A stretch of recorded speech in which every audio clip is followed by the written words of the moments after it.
Good morning. It's Sunday, April 13th, and today I want to talk about something that is very important in this country. Now, this country loves its gun, and the ATF, the Bureau of Alcohol, Tobacco, and Firearms, is under a nightmare right now because President Trump wants to reduce many of the gun control actions that were taking place prior to him returning to office as the president. Because Trump believed that many in this country love their weapons and want their weapons, and he has made a promise to dismantle Biden's gun control legacy. And he has put the Attorney General Pam Bondi on the front lines of restoring the Second Amendment right, which is under fire from anti-gun activists who are already doubling down their efforts to restrict firearms because they recognize that Trump is going to loosen all the controls that exist right now. The Trump administration plans to revoke Biden's zero-tolerance policy targeting firearm vendors who repeatedly violate laws. Now, I don't know why that should be a big issue. If they're violating the laws, then they should be punished, especially when we look at the amount of killings that take place with guns every single day in this country. Every single day, there's a mass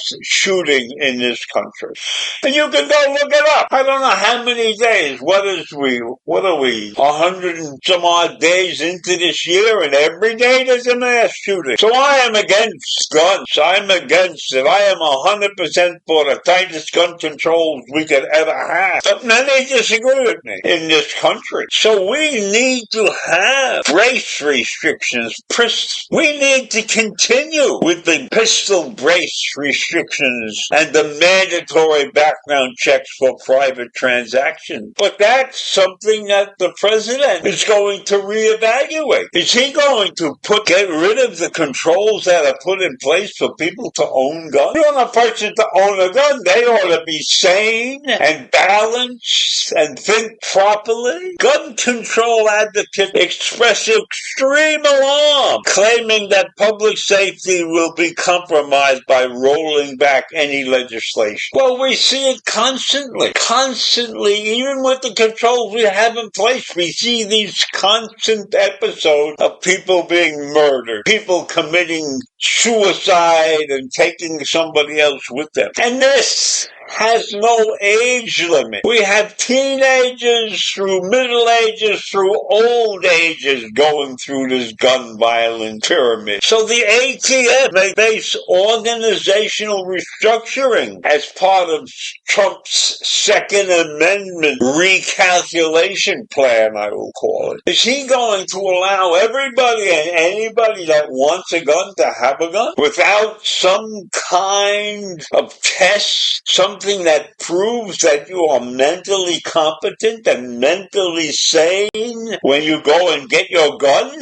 So Trump has promised the National Rifle Association members that firearms would remain untouched during his second term. Does he want a nation of madmen running around here with guns? And people having guns because they have to protect themselves from the others who have guns? Oh, the gun lobbyists must love this. The gun manufacturers, boy, gotta be behind this 100%. They're looking at millions of dollars that they're building willing to make. So the Trump administration has begun dismantling Biden's gun control measures. And the Attorney General, Pam Bondi, is leading the charge to protect the Americans' constitutional rights. Well, there's something wrong with constitutional rights that allows people to own deadly weapons without some form of licensing restriction. How about attending class for a year before you're allowed to own a gun? How about something like that? No, that would never occur to these people. We want anybody that wants a gun can have a gun, and many guns if they want. You know, there are more guns in our population than there are people in our population. There are people that own 10 guns and 20 guns. Now, I could understand being a gun collector. That's one thing. But how many pistols does one have to have? How many rifles? It's an insanity that runs rampant in this country. So they are claiming that some of the rules have been hampering legitimate businesses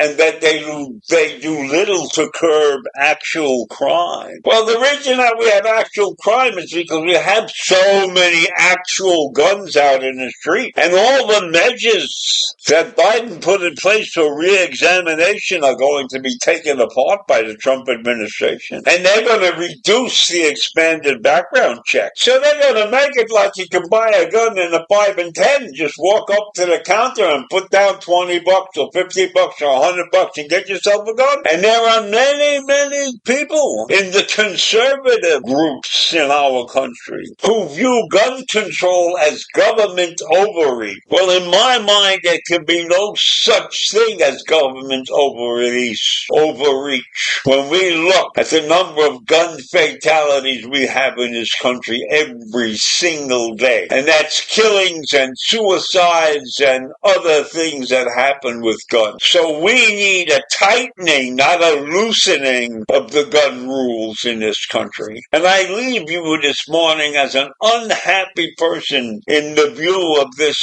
Second Amendment turmoil. Have a great day. Take care. Bye.